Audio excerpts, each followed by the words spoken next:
All right. Here we are. There we are. Good evening, everybody. Good evening. So, how are you doing? You've been busy. Busy beaver. You've been kind of like all over the place. Yes, yes. So, you want to explain to the audience why you were busy? I do independent contracts with the Military College of Canada. Okay. So And that's as far as you can talk about, right? that's about it. Yes. I'm just checking. Nothing exciting. It's just that I can't talk Of course. Uh, about I'm wondering why it. it's not I showing up. used to like to think of myself as an international man of mystery, but one grows sage and fat. So I know we had another episode here, but I decided to go with this because we're kind of getting to the the timeline of the launch of Ciao Bella and the fundraising and all that kind of stuff. And I want to get into the discussion of that and what we're trying to do, what we're trying to achieve, and kind of go through a little bit more of the history, like bring up the maps, talk more, maybe show the videos because I'm sure people haven't seen that yet Hmm. and and kind of things like that. So, do you want to kind of like bring people up to speed on where we're at? You think, and how we're doing things, or what's the Well, I think we have more than enough material to at the least do a documentary, okay? video documentary. We could we could write we could write a book about this, Hmm. nonfiction, fiction, both. Yeah. Um, we can get a lot of people involved. I think the communities here and there would be very interested in participating in being part of it. Right. So I kind of want to. I think the best thing I want to show them where this information is. We're hosting it on my website for making things a lot more simpler for us, but we're using Kickstart to launch our fundraising. It's for a month, and some of the things I want to show there. So let's just walk through that. Okay. Let's do the 1 minute video, kind of explain it. And then once we get through all that, then we can talk about, dive in what we really want to do Right. in the sense of going into the area and talk more about what the documentary would look like, and so how that would translate it to the camera, and maybe possibly how that would look like. So let's. You want to do that? Let's Is do that that. good? Okay, so I'm going to share the screen. You guys going to see the screen get popped up, and I'm going to look for my thing. Okay, so just if you're seeing, can you see? Yep, there you go. You see the screen there. What I've been doing the last 3 4 months while I'm a little bit tired is I've been building out this website, and in this website I've been kind of doing a bunch of stuff. There's for writers, for people that need to, yeah, it's information gathering and all that. And then the library is where all these authors, indie authors, and all that are residing there. And then you got my stuff, and there's gallery, my paintings, and some of my other things there. So it's functioning now. I finally got the website working to the point where now you can actually check out. I was dealing with that for a while, and finally that became in. But that's not really what I want to talk more about. I want to talk about the film project, which we put that under here. It's called, and we changed the name from the whole Hmm. to Ciao Bella. And the cool thing about that was we were arguing about the about the song, and we were, I wouldn't say arguing, but we were like justifying the historical content of it and justifying why should we use this, because Ciao Bella has been, it's a folk song from the rice fields in northern Italy. Yes, there's rice fields in northern Italy. Yeah. Whole valley. And yeah, and and over the years, it's kind of like been this folk song turned into this heroism type thing, and now from reading about it and researching about it, it's been more about it's actually using it after Ukraine. Ukraine is actually using it for their soldiers and things like that. So It's so international song of any group that resists all around the world. I've heard it in Italy. I've heard it in Turkey. I've heard it in France. I've heard it in South America. I've heard it in all kinds of versions all over the world. So yeah, so we changed it up. This is we left the tagline, the subtitle "Forgotten in the Shadows" because that's definitely what happened in northern Hmm. Italy. Hmm. We captured more about the individuals. So I'm gonna try to play this video. Hopefully, it kind of comes through on the web or on the podcast. So if you're not watching this and you're hearing this on Apple or other places, this is a video that you can see on my website called the Positive Pens dot store, and you can go there and see what this is about. So here you go. There are stories history almost forgets, not because they didn't matter, but because they were carried in silence. In a small village in northern Italy during one of the darkest days in history, a priest and a group of ordinary families chose something different. They chose courage. They opened their doors, shared what little they had, and protected lives that were not their own. They didn't do it for recognition. They didn't do it for reward. They did it because it was right. Over 50 families were saved, not by soldiers, but quiet acts of humanity. This is Ciao Bella, Forgotten in the Shadows, a journey to uncover the truth, to honor those who stood up, and to ensure their life is never lost. But we can't do this alone. With your support, we will bring the story to life through a podcast, a book, documentary, and a film that will carry their legacy forward. Because courage like this should never be forgotten.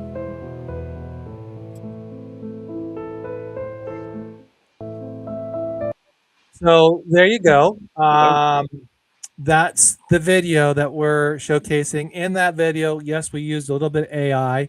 Some of the old photos you see there were converted into AI. Hmm. Um, that's my voice, obviously. That music was called Ciao Bella, which I found a free copy of it, and I was able to use it as the background.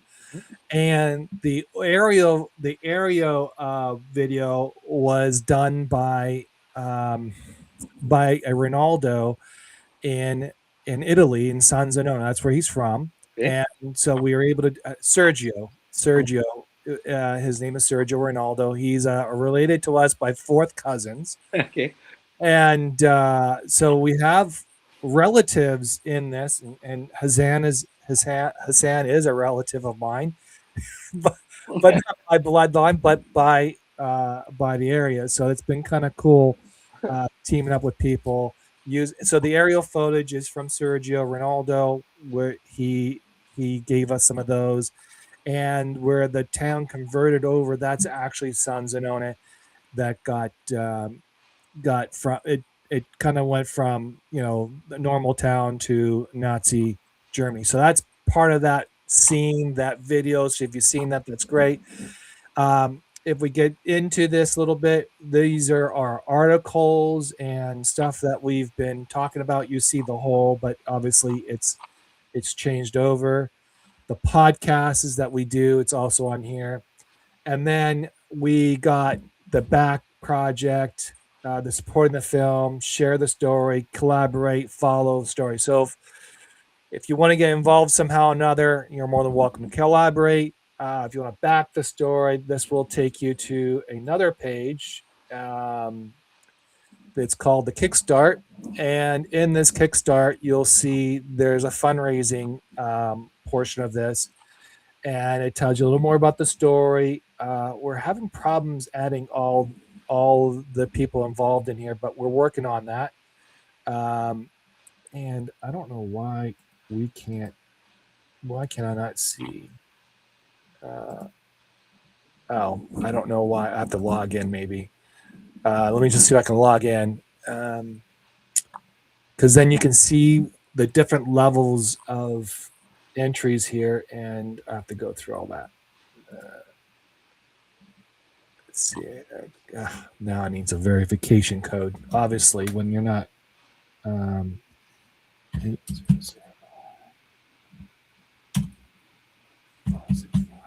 okay. All right. So that's what happens with technology when you're live and you're not fully prepared. So, You're doing this on your own, John. what's that? You're doing this on your own, right? Yeah, yeah. Yeah. So this My is, friend. and I can't get into the stupid thing. I don't know why I can't get into this, into the updates, the creators and stuff like that. I don't know. Something's wrong. But anyways, you can go through the different type of projects on this, and you can see the creation. Maybe I can go in for a different way. Maybe I go this way. Maybe I can go in this way, and so I can show you what the project looks like. And I don't know why it's not showing. Yeah. So, anyways, in the rewards, you're supposed to see the different levels of. You can be a producer. You can collaborate, be part of the. Excuse me. You can be part of it, Mm-hmm. or you could be part of the movie, part of the stuff, anything like that. We'll try to put you in there. Uh, like maybe background extras and things like that. We're thinking, but there also you can do contribute books. You can also purchase a book to be donated somewhere else, or you can just purely contribute, get a book, signatures, and things like that. So Mm-hmm. there's some really cool stuff there if you're supporting us in that way. So with that said, that's what we're doing, and that's going to be launched on June 1st, Okay. and that's going to be something that we're going to be doing as a fundraising. Our goal is to raise at least $20,000. That would be good. Within that $20,000, there's a couple things we want to do. Number one, out of that $20,000, we want to fly to Italy and do the documentary, which is. You want to talk more about that? Yep. I think we talked about we could actually follow the routes that these people took, like maybe an escape route, Yeah. and we could go from town to town and region to region and see where what the people were doing to get to those routes, and not recreations, but we could walkthroughs at least. Yeah. Yeah. I'm trying to see if I can pull up a map. Um, if there is a map. I'm going to do San Zenone. Let's see if I can do it this way so we can put ourselves here. And then share. So here's the map.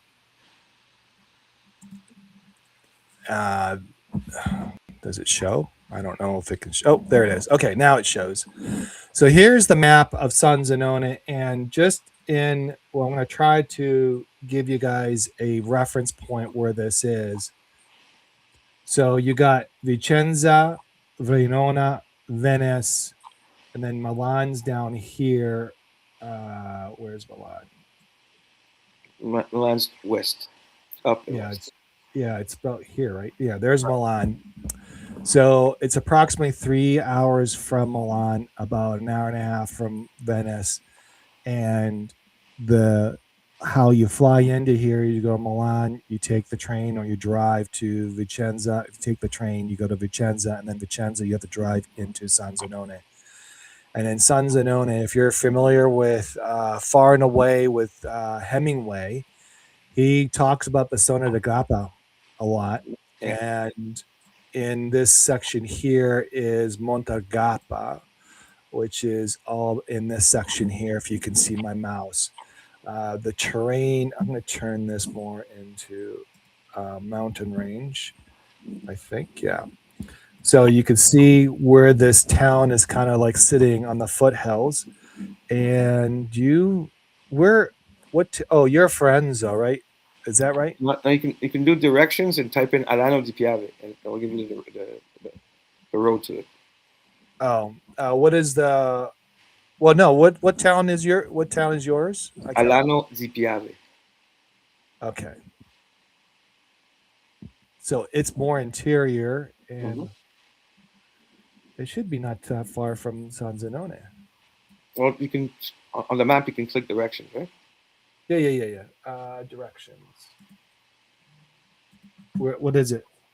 Alano, Alano, Al. Ano. Delano, right Yes. there. Okay. So this is so when we talk about the rescuing of the Jews, what they started in this area here, and I'm sure it helped happen elsewhere, but this is where most of it. And they they took this route. They went through here and through this town, and then this town they decided to kind of go up through the mountain range, and you can see the mountain West. range kind of get west Mm. through the mountain range, and they kind of took. I would assume they took this road here or something that was less things, but they went up and through this area here, and they kept going northwards up through these mountains, and I believe they went through Lamont up through here, and then they went into the Alps. And in the Alps, we're thinking they went up this way here. If you're just following my mouse, and then Switzerland is not too far from there. There's so Switzerland they would have gone from here to about here. Is that right? Well, Liechtenstein, Switzerland is the world itself, I think. Isn't that? I would So say that's Liechtenstein. It's not yeah. Switzerland. So Switzerland is lower down. Well, Zurich. They went to Yeah, Zurich. that's us. That's Zurich. Zurich. That's it. So they Yeah, would cross the western part of I always forget Bassano, the massive, Bassano. Yeah, the massive of Bassano, and yeah. on the western slopes, another band would pick up the families and cross them west. So Into they went up. They went up to here to there. right, That's what they did. Okay. right. Um. Yeah. So you can see like oh, that's the small church up in. Okay, that was the church that I went to go see. If you want to here, this is the church that is in the middle of nowhere. Um, you probably saw that in my notes. Mm-hmm. I posted a couple times. If not, that's that one. The Church of Saint John. But that's the route that we're talking about. In fact, as we're talking about this, the idea is to walk as far as we can, I guess, right? Yeah, you have to choose a Oh, season too. It's going to it's yeah, I'm only doing this in high summer, my friend. yeah. So the money is spent to get us traveling and getting us through there. But as we're doing that, the concept of that uh, is to like film, document people, Interview interview people. people, um, probably do some aerial shots.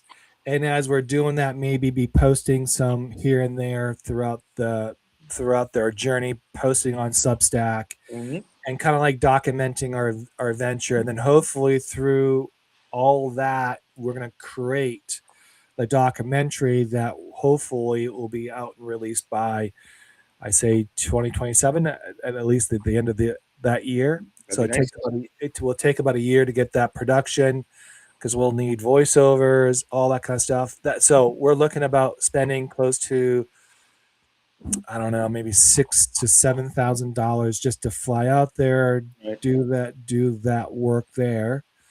And that money will go to our gears. It would go towards our stays. It goes towards our flights. It goes just some equipment, or paying for people to help us get through from passage to passage because sometimes you need tour people or Guides, people yeah. who are guides who are very familiar with that. That's Right. part of it.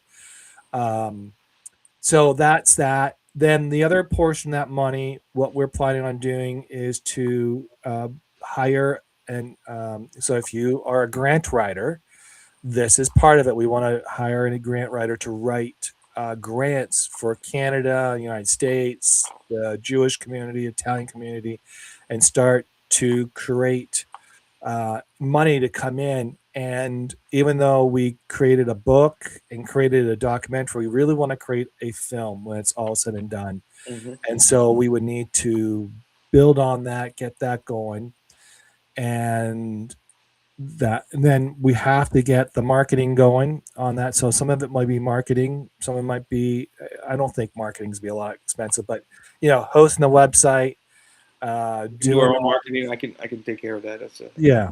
So these are all the little things that we're doing on the side. So that's really uh, what the plan is. And if we raise that money, that's going to help us out to get there. That's the idea. And I think this is a cool venture. And we also were looking at maybe down the road where once we get familiar with that region and we have some stability, is to create this and open this up to others.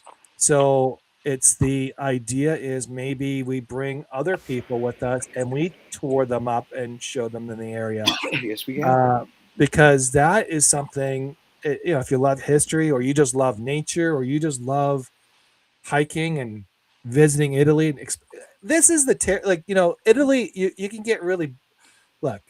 Rome is Rome. I've been to Rome a couple times. I've been Mm-hmm. to Napoli. I've been Mm-hmm. to all these great places. Don't get me wrong; they're beautiful. They're great. But the most part of Italy, what everybody misses, is these little gems that nobody knows. And so I think if we can open this up to people and get them familiar with this region, and Mm-hmm. don't get me wrong, it's not an easy road to make. It will be a little bit tougher, but the cool thing about it is I mean, is wait a minute. Physically, physically. Well, it's also terrain wise. I don't know if I mean, they have an like, excellent train system. they have a excellent train system, but the thing is like let me just show you some of these terrains. Like Oh yeah, that's the mountains. Like that's Saint. That's the little church in the middle of nowhere. That's right there. That's that church. Now, right. obviously, um, we're not going there, but we go to San Zenone, and you go there, and you go into the town. And now this town this is a town that was built after the war. Mm-hmm. This is a town that became a town after the war. This was What was it? a What? town. It was. I can remember when Nicole said said it was another town not too far from there that was the main town, but this became um, you know, um, a separate town itself. Okay. And so this is where you, if you saw the film, Mm-hmm. this is that shot there. Right. Um, so you're seeing that shot where all the Germans were walking down the streets. Mm-hmm. That's the kind of stuff that's the film. We're going to really make, that's the idea to do the film. If we went up this road here, you're going to see the church is on that side. This is the count, or the of the region in Okay. this area here. Um, so that's That's how that. many. This is right downtown, or the town itself, and the church, or that's the church is right here, the Mm-hmm. actual church. And yeah, so this is kind of cool. From like, this is all new. This wasn't here 60 years ago. Right. I think a lot of it was damaged during the war, so this And, is all sort of new. and you were talking about showing people around. Um, like you said, it's a very unknown region from a lot of people who travel. Like there's a big craze about prosecco all over the world. Yeah, The prosecco capital of the world is about 40 kilometers, not far from Valdo Biadene. It's about like 40 kilometers north of here. yeah, it's Monte Grappa. I'm gonna show you the Mountain of Grappa, Yeah, yeah. which is something which is part of this whole thing. It's not. I mean, it's. I want to go there. So Monte Grappa, I just want to pull you guys out. That's right there. San Zenona is down here. You got like Basana de Gapa, that's Sanzano is right there, all these things. But I kind of want to show you the mountaintop there. This is the mountaintop of Montagapa. And you can see the trail back there where people were walking through to come up these things. And that's part of the, they have old villas up here. I don't know if I can put myself there, but yeah, that's the mountains that they overcame. And in fact, this is where World War One was Mm-hmm. fought between the Australia, this fiery Mm-hmm. mountain. It was pretty well lit up during all that time. So Yeah, big battles there. that's the Yeah, memorial big of battle. World War II. I want to see if I can get myself there. Yeah, so you can, if we can just go through here, traveling through, um, and you can see how dense and foggy the area, but the region is so beautiful, and I don't think a lot of people really know. And you talk about the story about how they used to lift things up here. Remember the story about how they were lifting all the equipment and things up in Right. this region, right? Yeah. Yeah. So, and you can see the terrain In is all winter, rocky. in winter, and when you get higher, when you get off, they fought over the timberline where trees don't grow. Yeah. Okay, you can go Yeah. even more up. There are places are you can still see some of the outposts in the rock faces. You have to be not scared of heights because you're really on the ledge. It's an amazing walk, and you can't imagine like being two or three people stuck in a hole against a cliff in the middle of winter in the high Alps of the Alto Adige in this region. It must have been hell. Oh, yeah. And that's a view on a beautiful summer day, Yeah, you know, going through there. Um, the other thing is the cool thing about this is there's also the Center de Grappa, which is uh, which is also a little town that I love. Um, and if I can just Grappa, the town of the Grappa. Center de Grappa, Yeah, yeah. yeah, it's a nice town. And the traditions down here are really crazy. If I can spell that right, did I spell that right? No, Polo. No, I wrote that. No. So, oh, there. Okay, we're actually not that too far from there. It's where is it? It's My grandfather was very fond of Grappa. and I think it's right. This is Pisana de Gapa, I think. Yeah. So I Yeah, don't it's know good there, why I have. the son of the Grappa. Yeah, right here. That's the Pisana de Gapa. So the other thing I want to show you about here, people, is this is the town, and the cool thing about this region is you get this. This is like some really cool sceneries of of the area, and like these are little quaint little s- streets and things like that. And this is a really unknown town in Italy. I don't think a lot of people talk about it, honestly. No, But no, this has a lot. This is rich with history. I mean, rich with history. Don't you agree? yeah, and it's a really cool town. Yeah. So that's the river. Mm-hmm. Uh, that I think it was a castle or some type of monastery up there. Memory serves. There's a bridge there, and It is there was a battle between the Austrian and the Italian army right there, at that right there. bridge. Yeah, Yeah. I think you can still see bullet holes in some parts of the bridge. I don't think that's a. I don't think that's a vehicle. I think that is a passenger, like a footbridge. Well, I went there with my family's my Italian family. Okay. There's another one. I think it's more made of stone. I think. Uh, No, it's that one. There's actually cafes at each end of the bridge. There's like a little arcade at each end. It's a really nice place. Yeah, It's that's beautiful. yeah, Yeah. it's really beautiful. And they And had the flood. They had the flood there a couple years ago, yeah, and that was part of the flood that they right. were challenged by. Um, so you got some little towns and things like that. So this whole region is very beautiful, very cool. Again, the Alps in the background there. Skiing is is cool up there. Yeah, if Uh, you like winter sports, yeah, if you're a fan of winter sports, yeah, this place is really nice. It's less expensive than Switzerland. It's not hmm as high as Austria, but you have excellent skiing and any other kind of snow sport that you can imagine. Cortina Pezzo they had the Olympics there not long ago. right. Um, Beautiful, also beautiful scenery. Cortina town, it's a hotel town, so it's a bit ski resort town.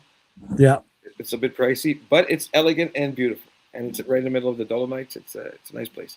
So if you like hiking, uh, climbing, running, trail running, Renaissance.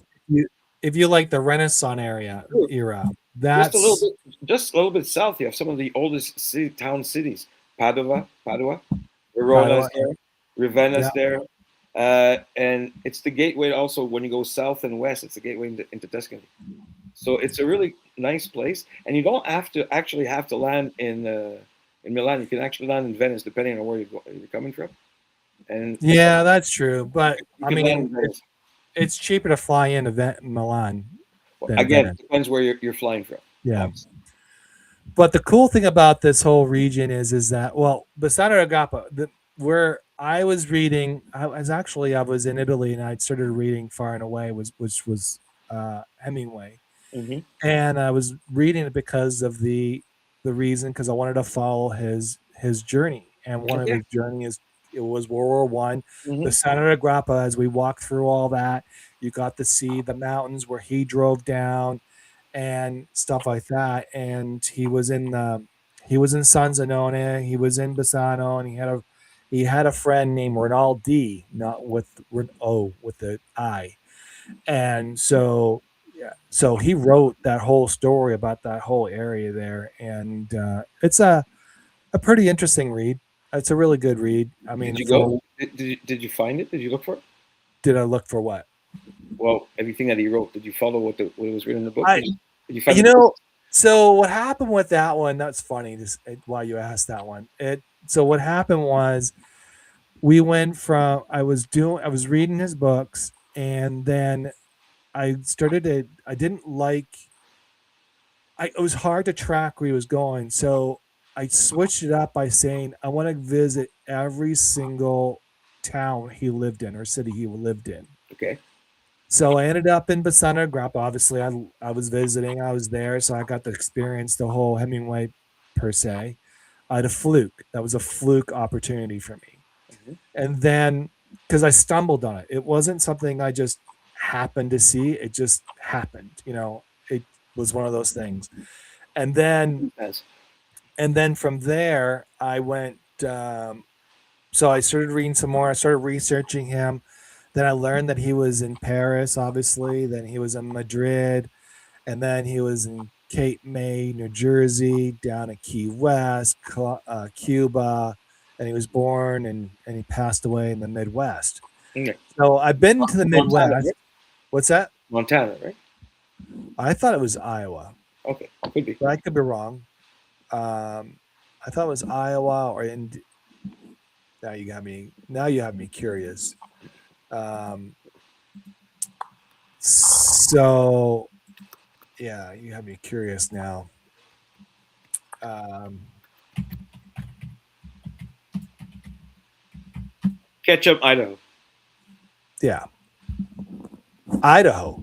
Ketchum, Idaho. Yeah. Oh, he was at a cabin and he shot Right, himself. right. Yeah, yeah. So, needless to say, that's where I want to focus our time. So, if you're looking at fundraising, and I don't know why I can't pull up the kit start. That's just so weird. I was able to um, exit preview. Maybe I can go in it this way. I have. Okay. All right. So I can actually do it this way. I found a different way of doing Okay. this. So I'm going to share the screen again.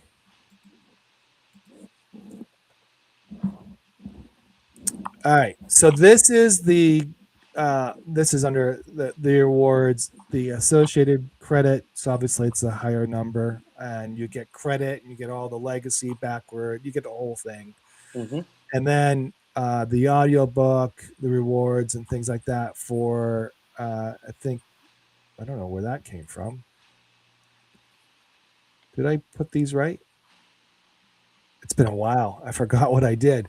Um, but you can see it kind of goes through its stages. Mm-hmm. I don't know why those are there. I'm gonna fix that. Um, I gotta look back and see what I did wrong.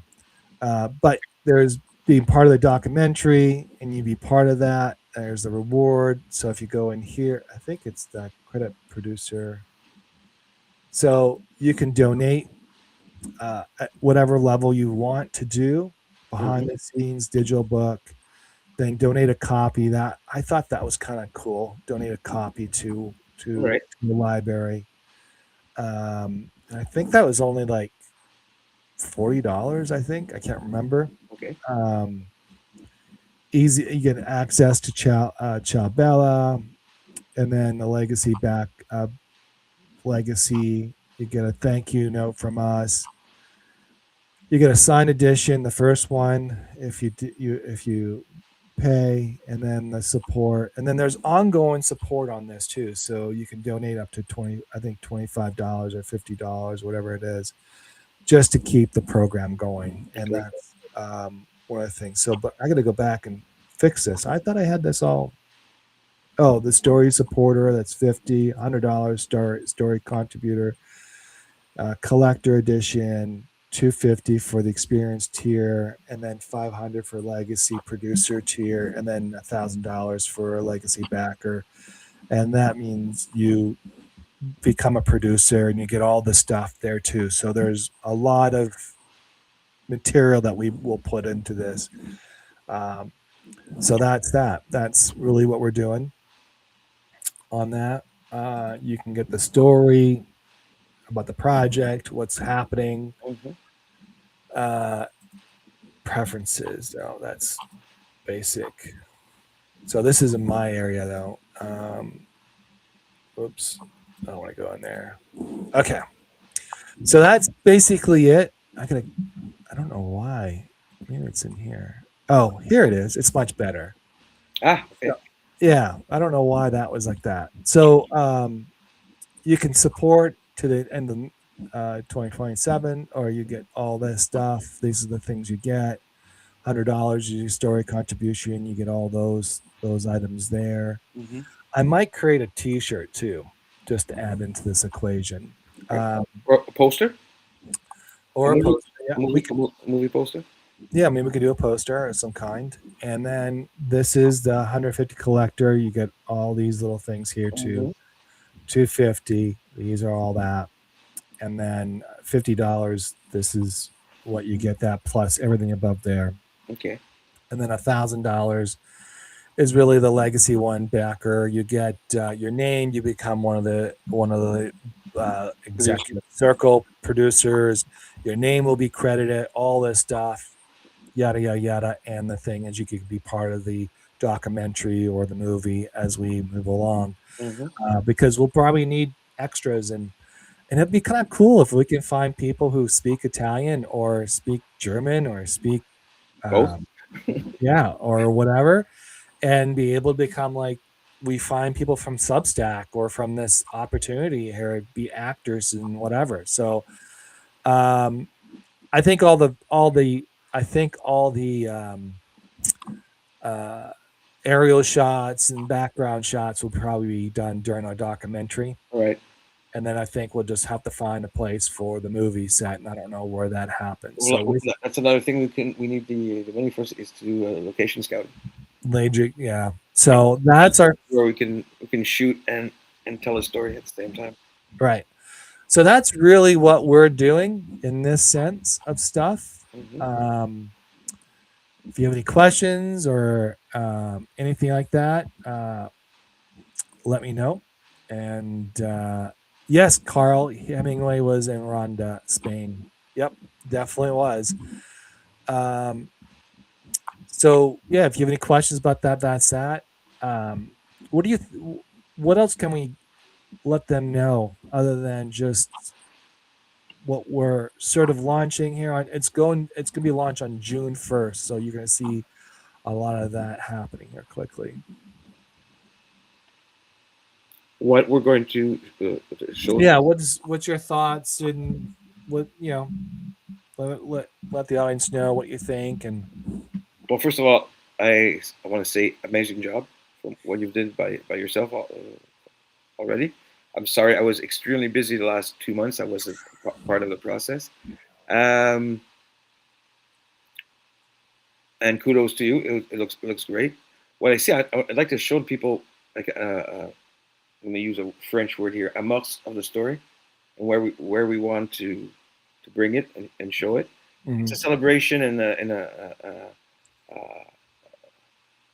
a look back to the sacrifices of people who lived there under difficult times, right, and it's part of our families. We want to both of us want to honor our families and our families' histories and people of the region of all the sacrifices they did.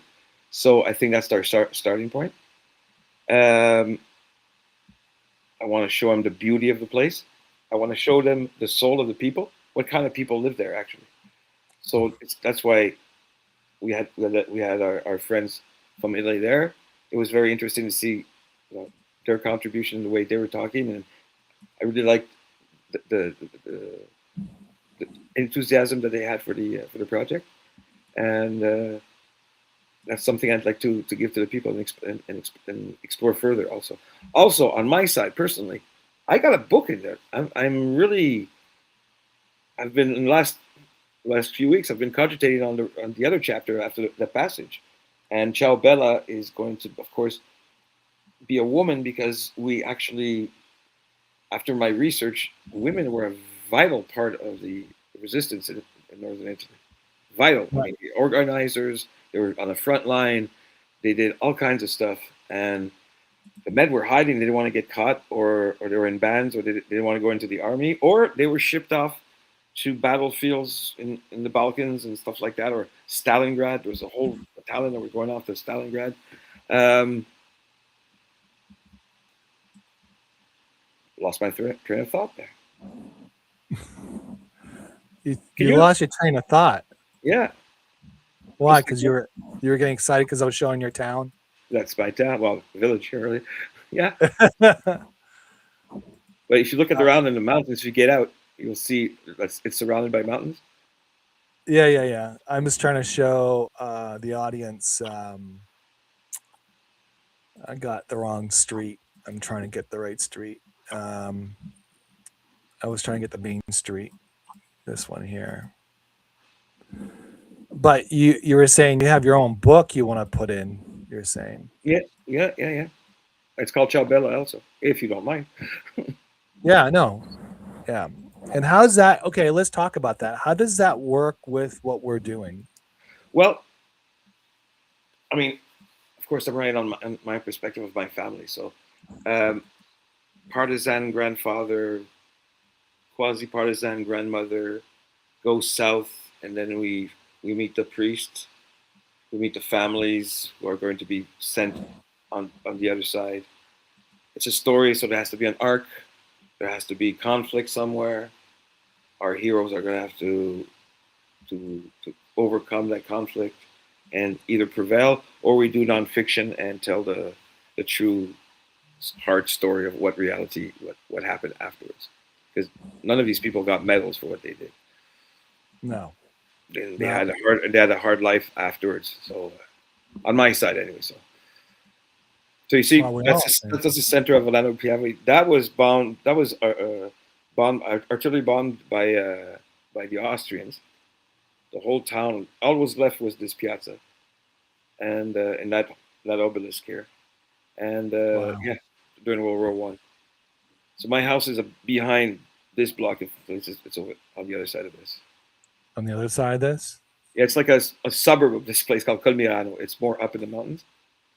Okay. You can walk it. It's not a big deal. It's more interior. Yeah, you see, go through there, and you'll eventually get to it. Yeah, So you I see, can't get in there. we're really at the foothills of the mountains up here. Yeah.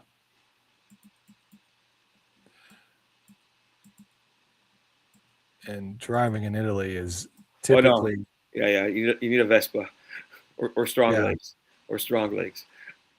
Yeah. So there's certain areas you can't get through. Yeah. And these are older buildings. Right. Yeah. The area has the site of the oldest Roman outpost ever discovered. It was against the German tribes. I'll just, Oh, really? Oldest. yeah, the oldest found This, in Italy. Yeah. these are a bunch of years Hmm. going Amazing to, trails. Amazing trails. There's a 12-kilometer route right around that village called the Tour of the Fountains. yeah. That's it. That's part of it. Yeah, that's it. You just go around and you tag the fountains. You have a shorter 8 kilometer. You have a shorter 8 kilometer. See, that's in the Passaggio. That's what I was talking about. Those are the kind of buildings I was talking about. The Passagios, you want to explain what they are for the audience? Well, the Passaggio is the passage. That's part of the narrative of the story. It's people are being passed, so it's a passage. But these are pastoral. They're not farms really. They're like holding posts for the shepherds and their cows and their livestock. They bring them up there to the pastures during summer, so they Hmm. can graze, and they make their own cheese there and all that. So it's like a month-long seasonal chalet cottage, farming cottage. And they drink there, they play music, they play cards, They work all a that kind of lot. stuff. They work a lot, really. At high season, they're bring the cows up to high pasture is a job. Yeah. Uh, but they work a lot. But they make cheese. But yes, afterwards, like all Italians, they play music, they eat a lot, they drink a lot. So these are more of the trail. The trails, yeah, of the fountains, the tour of the fountains. Is that the town still? Yeah, still a town. So you can see back in the background, those are the Alps back there. And there. Oh, there's a little video. Yeah, Let's see if we it's a, can it's a trail. get the trail.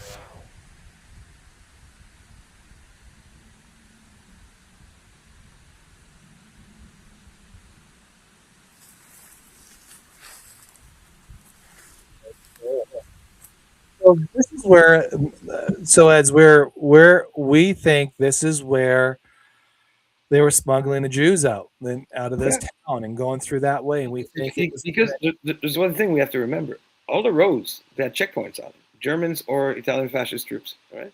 yeah, So if you wanted to cross from one village to another, you had to show papers, you had to show ID. You know, it was a very dangerous time. So you had to go through quasi impassable ways like this to go yeah, through, and that's why you needed mounted men and guides because yeah, you couldn't take the regular roads. If you did, you'd die. You'd be dead. yeah. I don't know if I can. We never really uh, Jew trail for World War II. I wonder if I can see if I can find that. No, it doesn't show. No, I did some research. There are some historical records of where they went through, Colmirano Pass, etc. But there's nothing really written records of like topographical maps or organized trails. It doesn't exist. Yeah, so we kind of think they started here. I should, I should, I need to add that as a. I want to add this place. I can't. I don't know how to do that. Oh, save my favorites. Okay, so I saved that. So what we're suggesting, or what we're thinking based on our research, is that from San Zenone, they went up through these little towns, or even through up these little towns, and they ended up into this town here, and that was that was sort of the hub to get them to and you can see how crazy it gets down here. But we think they cross these mountain ranges, and the little church is way up in that region, and that's Switzerland. So they went from Switzerland to here. So they went from here to Switzerland, and they used the church to do that. And you can see there's not much between all that, No, it's not much. but there is lines. I'm thinking these are trails of some kind. So that path is crazy. So they ended up somewhere, what in well, this is Switzerland right here. Davos is Switzerland. So they must have ended up somewhere around here. Like that's the Torino. That's the other that's the other town. I bet you any money. Torino? Yeah. Or Trentino? This Torino. This one here. Okay. Torino was the center of industrial Italy. That's where Fiat was, still is. And the resistance actually started there. The northern Italian resistance actually started there. They went into the mountains north of them. They were part of a whole network that extended from the Adriatic all the way to there into Switzerland. So they had to go from, just from logistically speaking, they had to go from here to this town because that's the closest border to that thing or to this town. Oh, that's Tirano. That's Tirano. Okay. Yeah. Not Turin. I thought you said Torino. So sorry. No, that's not. Most probably, but what my research says that. No, this one. No, let's look at this. This is the town that I'm talking about. Trento, yes. Trento. Yeah, Trento is like the administrative center of the whole region. That part of the region. But that's not where Fiat is it? No. It's Torino. I was talking Turin. Turin. It's on the west. It's in the west. Torino is more south, I thought. Well, yeah, they're not. It's not in the mountains. You can see the mountains from Torino. It's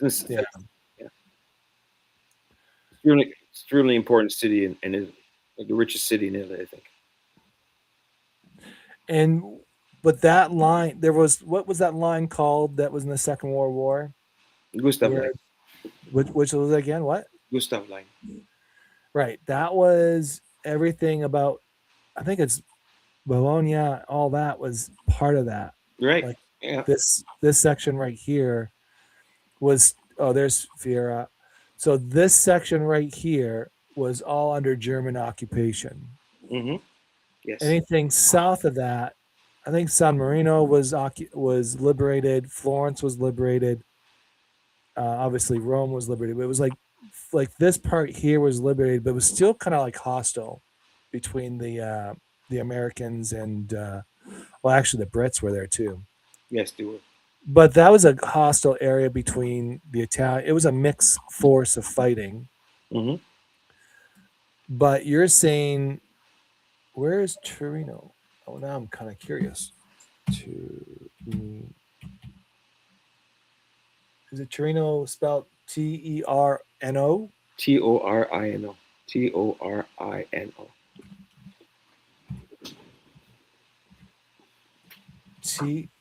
T-E-R. Oh, let's do it in English. Turin.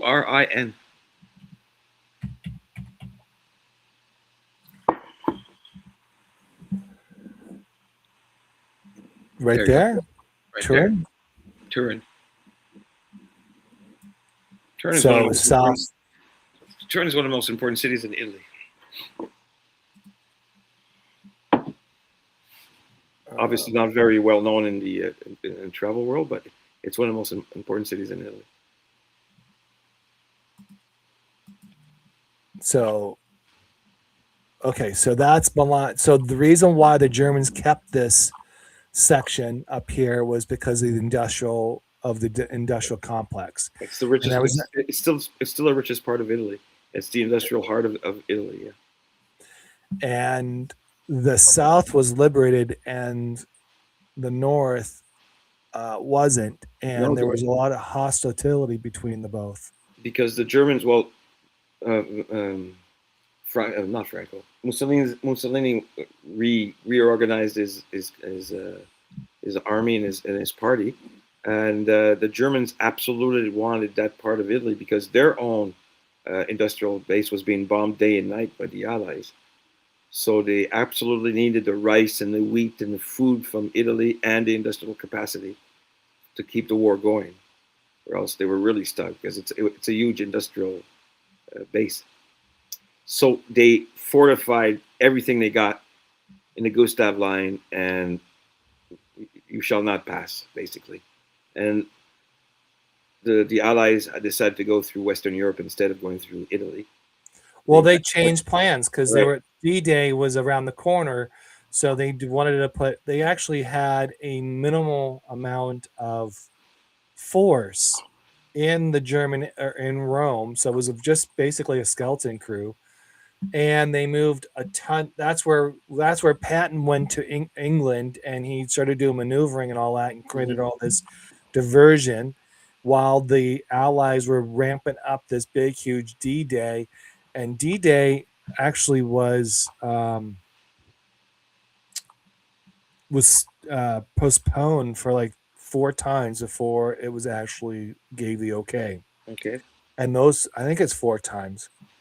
And in those reasons why they held it was because of fog, because of weather, because then there was like a scouting report that something was happening with the Germans. They didn't know, they were kind of like figuring them out.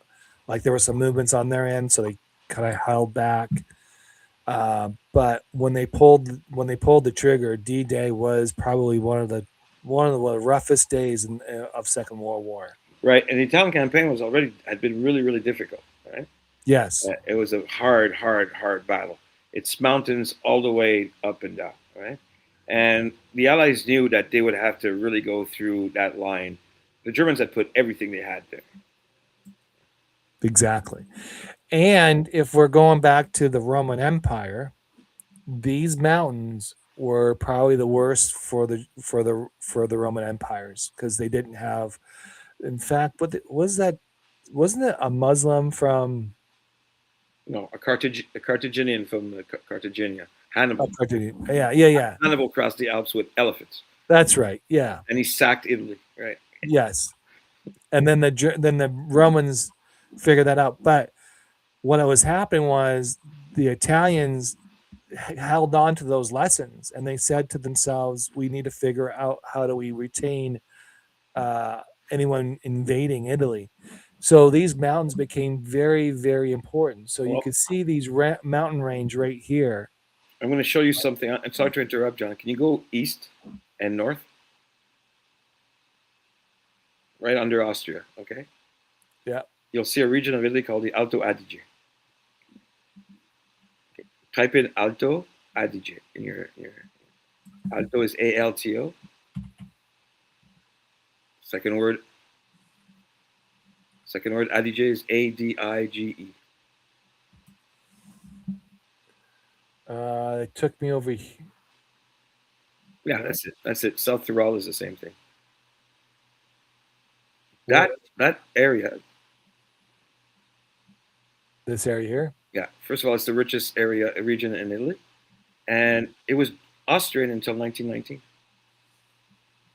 Really? Mm-hmm. It became Italian in 1919, and Mussolini went there and changed the names of the towns because they're all in German.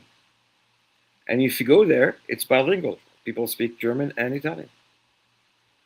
And there's also a great mix of cuisine between Bavarian, German, and Italian cuisine up there. Quite fascinating. But yeah, that part of Italy was Austrian until 1919. That's cool. Mm-hmm. See, I didn't know that. See, that's why when my dad served and all that kind of stuff, and obviously down here, he learned how to speak German. Mm-hmm. And I didn't realize he was speaking German, he was speaking Spanish, and he understood Portuguese. And I was like, how did you? But if you think about it, if you think about this whole region here, this whole region has been like, I would say, this whole region here, this upper region right here, you had transfer of power, you had multiple wars, you had the Napoleon going from here, going through this area here to Germany. Well, yeah, the First and Second World War too. Yeah, Uh, so he came through this region here to go to Germany or to Russia. Um, so this is a very influential area, right, it is. Eh? and the Renaissance obviously was in this region here too. The Holy Roman Empire was there. The whole yeah, The Holy German Roman Empire was there. Um, yeah, very important. I mean, they were the masters of Europe for a long time. yeah, scary. I mean, Lombardy was also invaded by Austrians for a long time. The whole region under, I mean, not a whole region like in the early Renaissance was all city states first of all, mostly, Right. and a lot of countries that had there weren't really countries at that point. I mean, Austria Right. wasn't really Austria; it was the Bavaria or some other Austro-Hungarian thing. Right. Um, and there were empires all over. Rome had fallen. Constantinople was now the new Rome of the west of the Eastern Christian Church. Yeah. Spain was basically all Muslim except for some small parts of the north.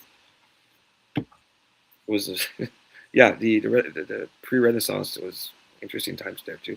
But like you see, it's all connected. There are rivers and lakes everywhere, and you go up from fluvial plains to mountains to foothills to mountains to high mountains, Alps and Dolomites. It's an amazing place, and there's And so the cool much to discover. and the cool thing about us trying to do this journey is to not just to have a holiday. That's not the No, no, no, no, idea. no, no, no, no, no. The idea here is to record the importance of this historical event that's not been really, because we've had people trying to research it and all that, and it's not well known. And you can see most of the towns that are around that area, they've been destroyed during the war, and they were Mm-hmm. rebuilt after the war. So that whole region has been devastated. Been So emptied also. what's that? Been emptied also after the war. A lot of people left Oh, a lot of people left, went to Germany or went to Belgium or Belgium or to France North America, or North America, Canada. That South was America. A lot of them went to Argentina and Brazil. Argentina, Brazil, Yeah. definitely. Um, and so the challenge is to chronologically, well, not chronologically, but to record the personal stories of like even just rumors or hearsay. Obviously we have to do some fact checking, but the idea is can we actually get all that going and get people involved? And, Well, I think this is where my professional background comes in okay, go ahead. because I know how to find people and ask for interviews. Yeah. And I'm sure there are people who do historical researches on all kinds of subjects, and I'll track them down, and we'll have people on camera, and we'll talk to them, and maybe of course they'll teach us a lot of things, and we'll use their knowledge and expertise to bring us alive to our audience. Yeah, and we're excited about this. This is a cool project. We even thought, well, if we didn't raise money, how can we still do it? And I I'm think getting close. I'm getting close. without winning a lottery, probably that's possible. But I No, know, I'm thinking. I had this idea of going to see some friends in South America, yeah, but I think I'm going to try instead to go and start to do some pre-recce, like I used to call it in my old life, a little recce up in that region, and go south to San Zenone and shake some hands and say Cool. hello to some people. Short, maybe 2 3 weeks, just like I said, Reiki, just to look around, talk to people, call people, make some contacts, people we can call when we start to plan these things and put Well, things. this year I'm flying to Vancouver to do work with Randy Okay. on getting some of the stories recorded. So that's the other part. I'm flying into Vancouver, so obviously the Positive Pen podcast and all that will be well. Maybe I can do it. I can do it live from Vancouver or do a couple episodes there. Hmm. But the idea is to do recordings of the people he knows and do some other things like that and do a visit and all sorts. So that's the idea from there. Go to the cultural center and get familiar with his support team and things like that. Get acclimated, and obviously that's not. I'm funding that myself because Hmm. obviously I'm visiting family and all that too. Right, So, right, right.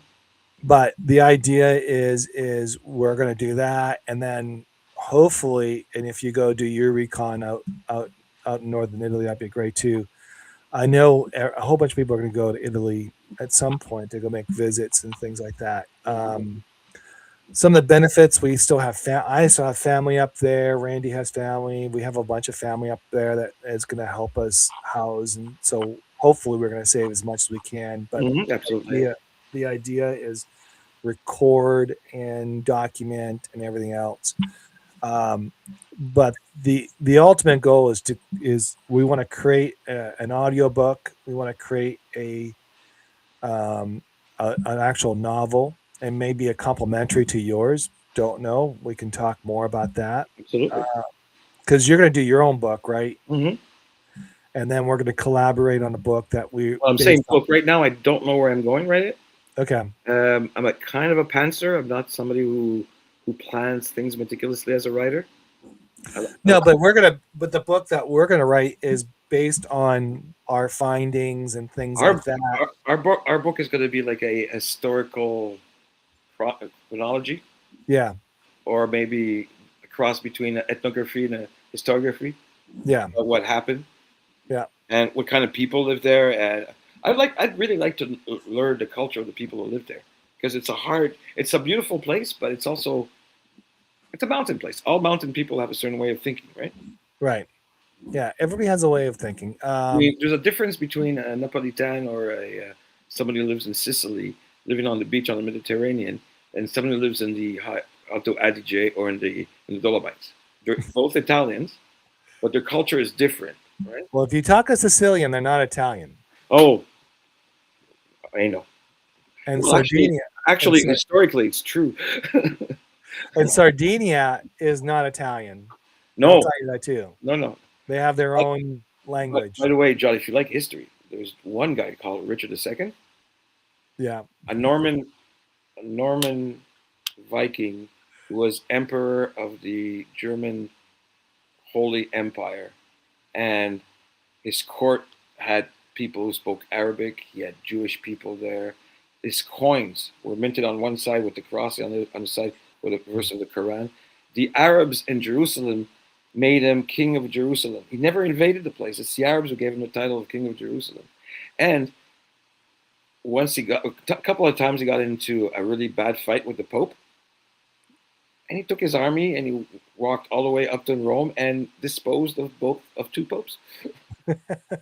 You want to talk about characters in Italian history? so just to kind of go through some of the notes here. Amy said, "So fun to see all this. Thank you, Carl. Go for it. History is important. I true." Ashley asked how we're doing. We're doing fine. Thank you. Thank you so much.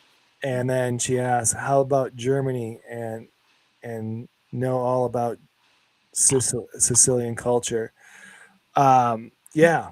So that region, what we're talking about, is it's influenced by, I would say, French, Spanish. You got Slovakia or Yugoslavia, The Balkans on the east. Balkans. Yeah, you You have got that on, that on whole that whole region right here. Oh, some of the prettiest beaches are in Croatia. Oh, Adriatic. Look, go Yeah, west again. Look at Trieste. Go west hang on. from Venice. Just go up north, west. No, west. Sorry, east. East. I'm sorry. East. That's what I thought. Yeah, east. Yeah, And right here. you'll hit Trieste. Also in Italy, Trieste, up there. Oh, Treviso. No, Trieste.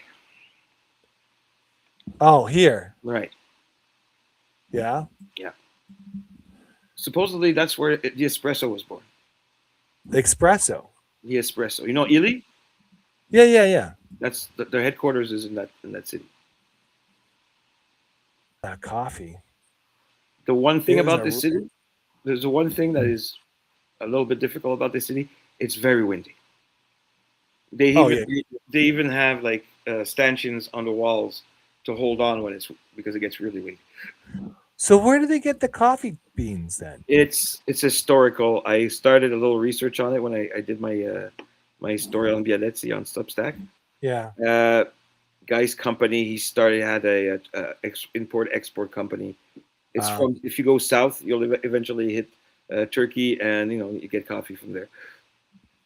Yeah. Well, Turkey's There, down right there, there. right there. Yeah. So it's not Ah, it's not a huge. that's about 3,000 miles. Yeah. Yeah. Um, Istanbul was a that's where the coffee shop was created was in Istanbul, and what? What it, was created there? What? No, wait. What? the You coffee went too fast. the coffee What shop was it? was created in Istanbul. So yeah, Coffee shop? the coffee shop.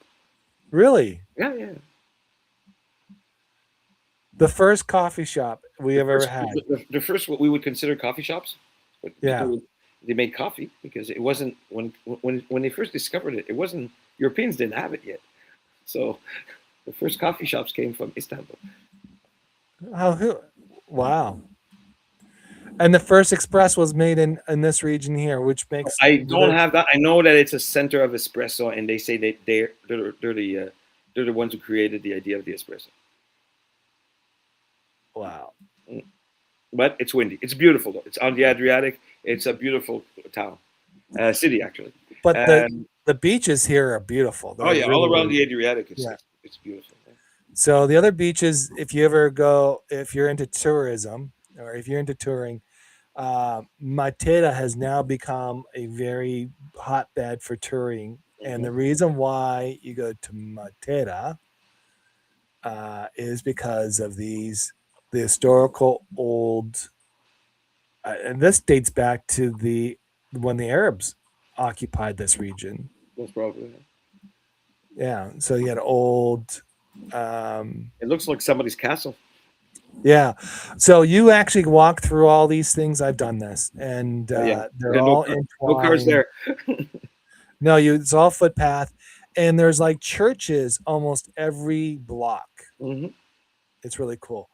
Um, that's Mateta, and also Mateta has the monks. They were carved into the mountains, Oh really? and that's where they would. Yeah, yeah. So that's that. I lived. Well, I didn't live for the summer. I stayed here as a kid. It was Tecatico, and this is a small little town um, where my grandmother lived, Nice. and we lived in the Plaza area. Um, No, that's yeah, really so nice. that's And yeah. For, what region is that? uh, uh, starts with a B. Bassanano. I can't pronounce it. I can't remember. Basilica. Okay. Yeah, it's the Basilica region. So was a little fort that Mm-hmm. surrounded the whole thing. Mm-hmm. My grandmother's farm or grandparents' farm was out in this region here, Okay. out there.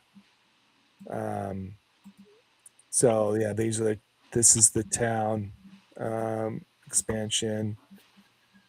So I love these buildings that are made of local stone. oh yeah, It's beautiful. Hang on, why is it now? Um, I want to get in the plaza. I don't know where the plaza is. Is it here? Uh, no, it's up further. It's hard to see the plaza when you're with a small computer. Mm-hmm. I think the plaza's up here. Is that the plaza? No, that's one of the. That's a high school with a basketball court. Yeah, I think. I wonder if the plaza. No. Maybe if you go straight up.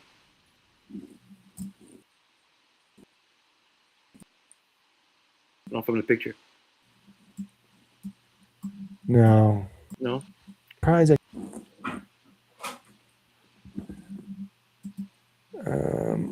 Oh, There it is. this is the. There's the plaza. There it is. So just to kind of give you a story, these cars weren't parked there, but they had chairs and tables at Mm-hmm. one time. So the family, the my grandparents lived back here somewhere, Okay. and my grandfather played cards up here and for money, Mm-hmm. played Scopa and all that. And there would be like 50 old men. Well, I didn't say 50, but there were men there playing cards all day long, drinking wine. And across the street here, there was a little coffee shop, or it was there. And I used to get ice cream, and I played. What's that? What's that? Football. No, it wasn't foosball. It was an arcade. It was the gun. There was a plane. You shoot things. And you Ah, shoot. I can't remember. I It starts can't with an A. But anyways, they also had they had this one song, and they played it over and over again. And that's I was playing games. I listened to this song, ate ice cream, and my grandfather was sitting out here playing cards. playing cards. That's cool. Yeah, yeah. So if you went back this way, you can see how narrow these things are. Good memories, aren't they? Oh yeah. I don't know why you can't go further. Oh, yeah. I don't think you can go. Maybe. So down here, this used to be a. Well, I think this was the bread place as a baker Okay. at one time, and then this was the milk place. So Okay. every morning, I would Mm-hmm. have to get bread, and I would Yeah. have to get milk. Right. Yeah. And then I would bring it downstairs, and then Mhm. I would go. So, so my grandparents lived right about there somewhere. So, yeah, that was the morning for about 3 or 4 months. Yeah. I have a little. By the way, just to let everybody know, I also have a little side project because I have my grandparents' home in that village of Alano di Piave, and I intend to renovate it and make it my retirement home, Uh huh. my hobbit hole in a little Italian village, and I also intend to chronicle it on Substack because that's going to be an adventure. Right. Living in a small village, I'm used to living in Yeah. very big cities, so living in a small village is going to be quite the adventure. That's actually not too bad though. I think you're gonna have. I think there's so much activity. I don't think you're gonna miss. Like as long as you live close to town, you can walk into I'm town, go used to the to coffee shop. I'm used to using public transport, and I'm not far away from really great towns all around me. So I leave early in the morning, I Mm. spend the day in another town, I come back in the evening, and I crash in my place. Everything is fine. I Yeah, take the that's morning cool. I take the morning train, I take the evening train, and I'm back home. So someone asked, go visit here and What's that? this town right here, Lisa, Lecce? Licha. Yeah, Lecce is really well known. It's beautiful too. Yeah, it's one of the Yeah. yeah. So that's in the southern part. Actually, what people don't know, I think I can find. I think it's right here. This town here is where. Um, is it this town here? This is Rudolph Valentino. Really, That's where he that's was where he's born. from. Yeah, born and raised. Yeah, that right there. And And by we the way, there is traveled. There is a Corleone Sicily, by the way. Is there? Go into Sicily and type in Corleone.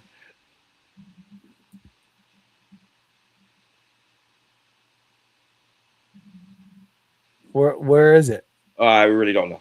I know that it exists, but I have no clue where it is in the country. Type it in, Corleone. And that's spelled C C A O O R Corleone. C O R L COR. C O R Yeah. COR. Oh, right there. There you Right go. there. There you go. Yeah. I mean, it's so weird how these houses were so built on top of each other, right? Mm-hmm. That's amazing. Yeah. It's hot, my friend. It's hot. Oh, It's I'm very sure. hot. Like It's very hot. so. So what happened was the the Germans or the Allies actually came to this area here Mm-hmm. and landed. Mm-hmm. I think the British went above. Yes. Oh no, was it above?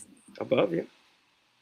Were the British going through here and the The and Italians, the Americans went through the other side. Yeah. Oh, went down this way? vice versa, because the Brits were holding Malta, so it's more probable that the Brits had the south and the Americans at the west. Right. So I know that once they crossed, because that the Battle of Sicily didn't take a long time. The Italian army basically gave up they fell on the spot, and the Germans jumped back into Italy, and then they gave it to the Canadians to take over the whole eastern coast of of Sicily. of the southern part of Italy. Yeah, if you read up on the Battle of Ortona. Okay, that's up there. It's not in Sicily. It's up in Italy. Oh, Ortona. If you look at the part, that's the Canadians' Stalingrad. Altona. That's A Ortona. Ortona. O R Tona. and oh, right there, Altona. Yeah, right there. Wow, wasn't there Named for like a huge? There was a huge battle about here, right? yeah, Ortona. The Battle of Ortona. Yeah, it was the Stalingrad of the Western Front. The whole Really? the whole town had been like sighted by German paratroopers. They're holding the town. In every street and every crossroad was sighted with artillery, machine gun, and riflemen. And they gave it to the Wow. Canadians to liberate that town. So what the Canadians did, they invented a new technique. Because if you went in the street, you died, right? Of course. So they would go on the second floor of a house, blow up Yeah. the connecting wall, throw grenades into the next wall, and they call it mouse holing. So the only way to go up a street was to go through the houses. Yeah, that's why it was called Canada's Stalingrad. It's vicious, but it was absolutely essential for a port. The Allies Yeah. needed a port, and the line, the German defensive line was to the north, so they wanted to cut it off. Yeah, Yeah. it's in the annals of the Canadian Army's history. The Battle of Ortona is one of the battle flags of the Canadian Army. Yeah. Yeah. So yeah, that well the Canadians the Brits never respected their colonial friends at all. No, but they had to eventually because Well, they always treat them like they were second class. yes, but not for long because Well, they also treated India every very colony they're bad. English. I'm sorry, all our British and English listeners and viewers and friends, but the British had a certain their empire, right? So their colonies were colonies. But uh, D-Day, the only Army Corps that took all its objectives on D-Day, Canadian Corps.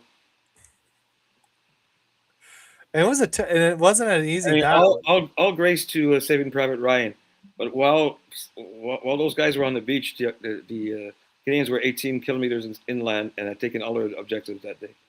And So they person per the soldier per soldier, Canadians lost more soldiers on Juno Beach than Americans lost on Omaha. If you break it down in absolutes.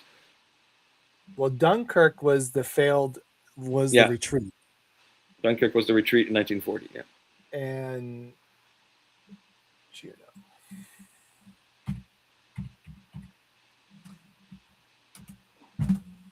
Okay, so that's Juno. Hmm. So where's okay? That's so there's England, Hmm. and we had the furthest launch too. Yeah, well, that's Juno. Next to it was Gold. Gold was here.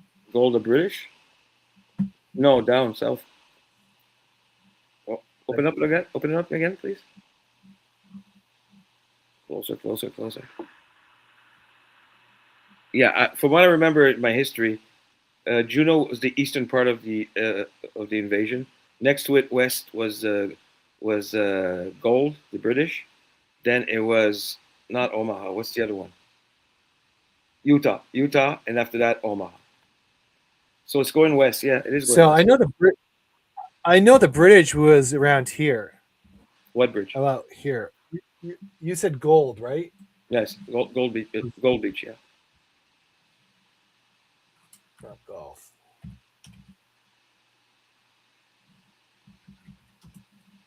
Oh no, it's right the west of it. Yeah, it's west of It's it. Yeah, it's west, and after that, it's Utah. If you click on Utah, you'll go west again.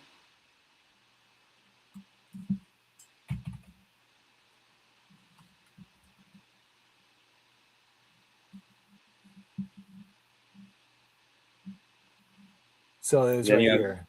yeah, and then you have Omaha Beach.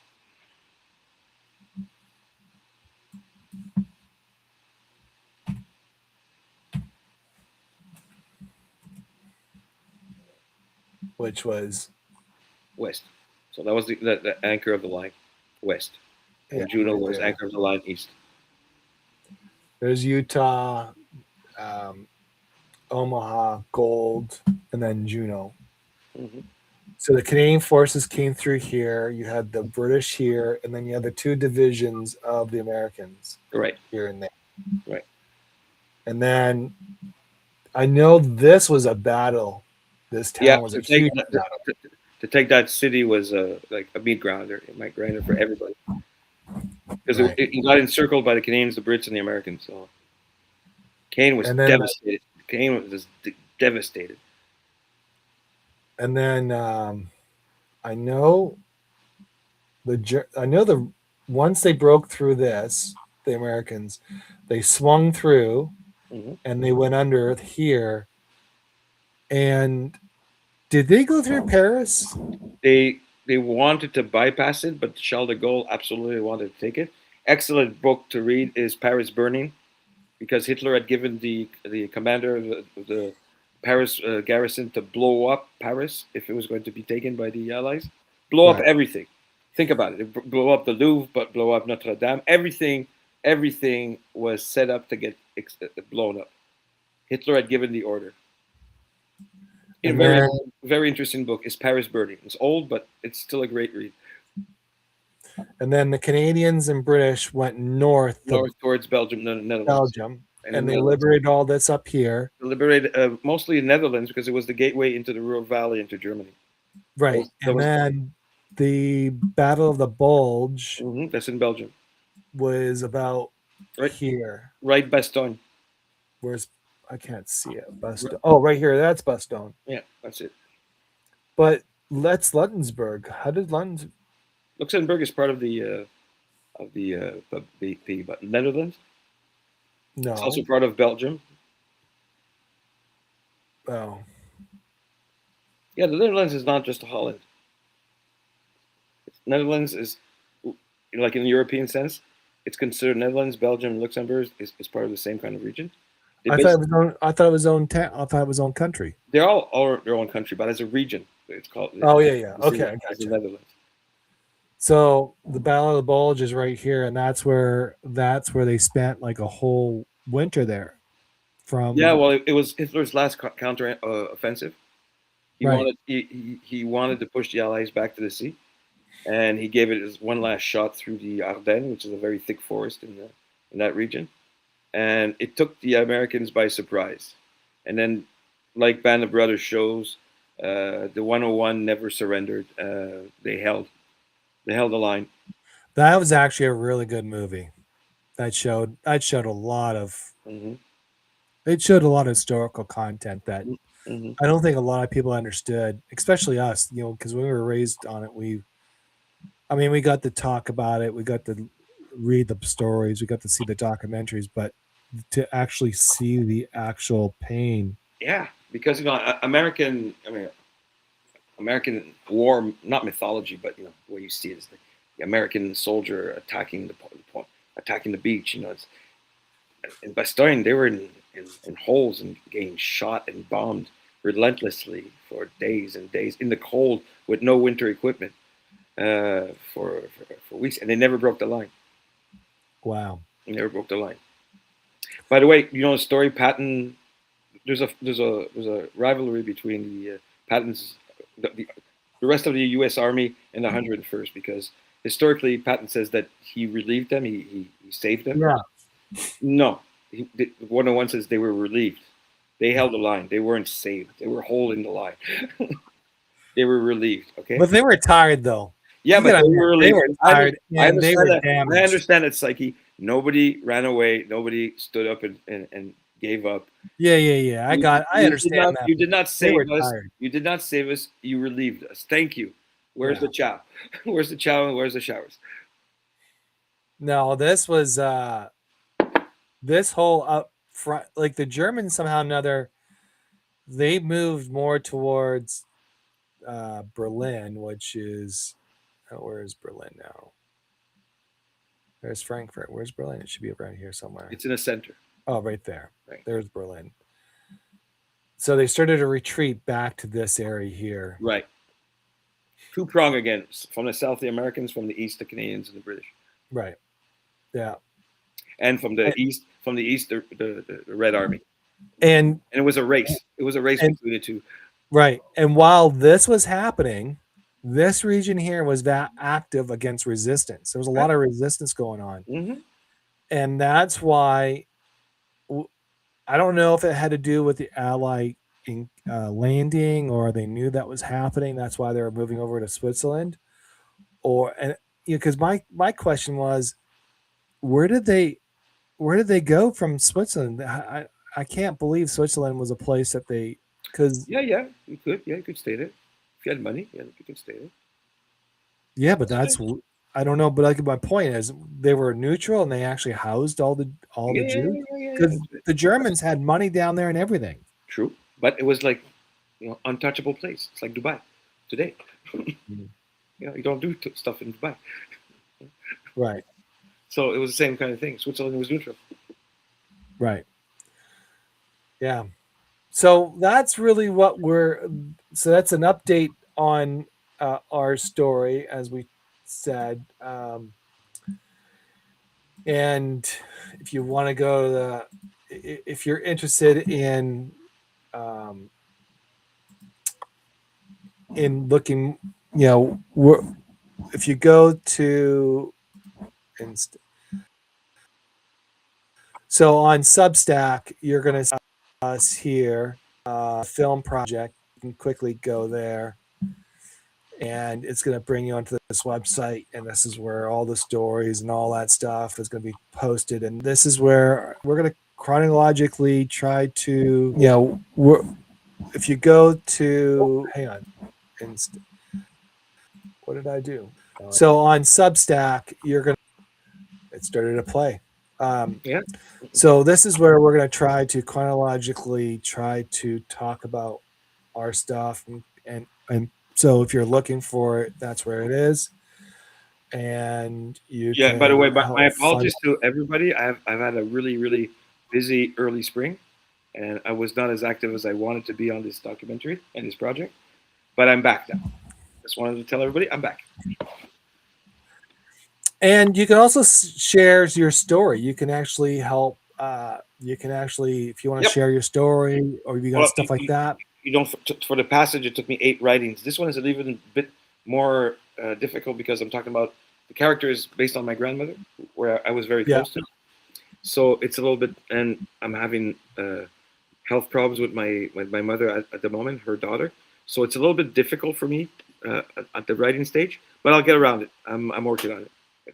I think it's gonna be good. Yeah, so you can go and collaborate. You can help us write the story, or if you have information about the story. If you have stories from your own families or people you know who are from that region in that time, we'd love to hear from them.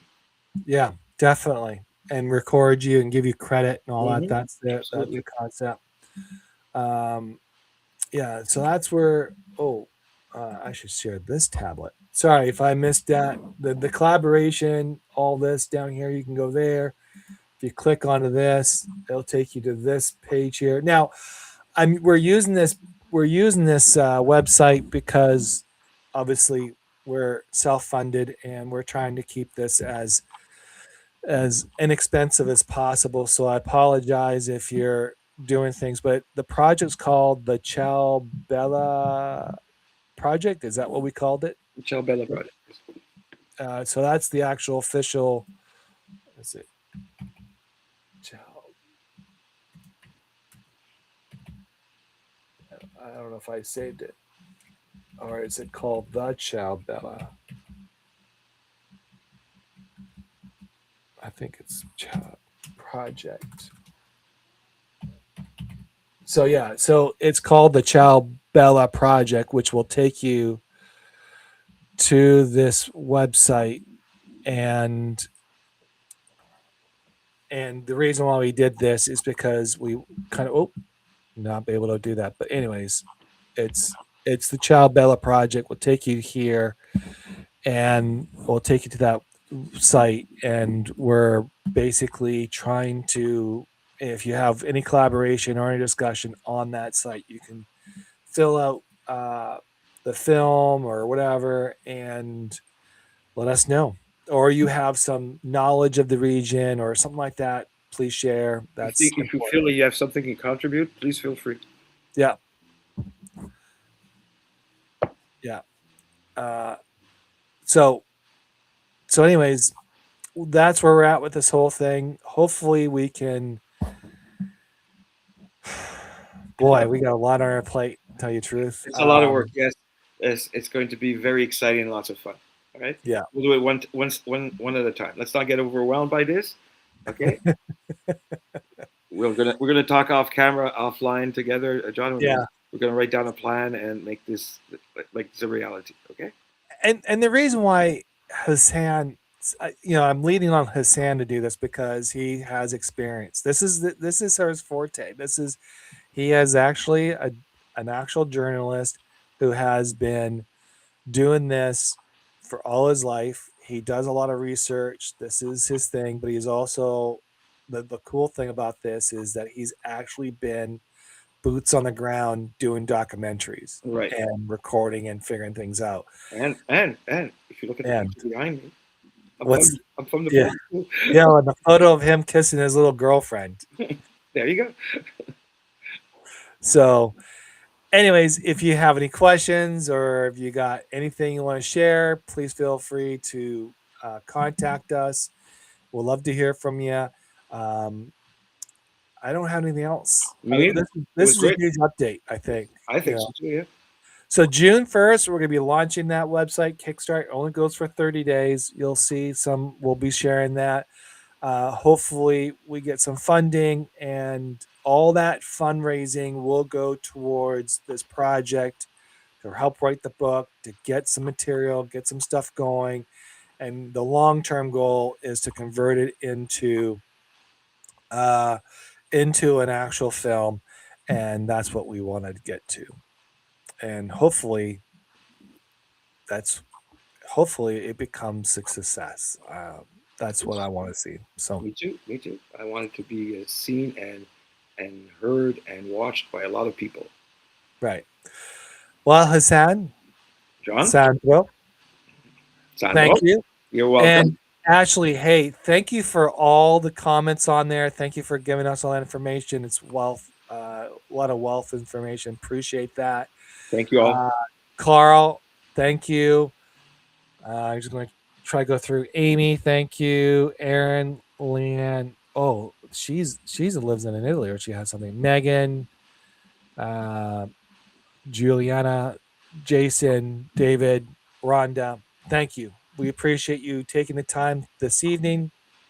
Hopefully, it was educational, entertaining, and exciting at the same time. You know, we're here to share a story, and that's really what our goal is. That's the goal. That's to share, tell a story, and tell it well. Yeah. So thank you guys. Appreciate it. Thank you And all. we'll see you next time.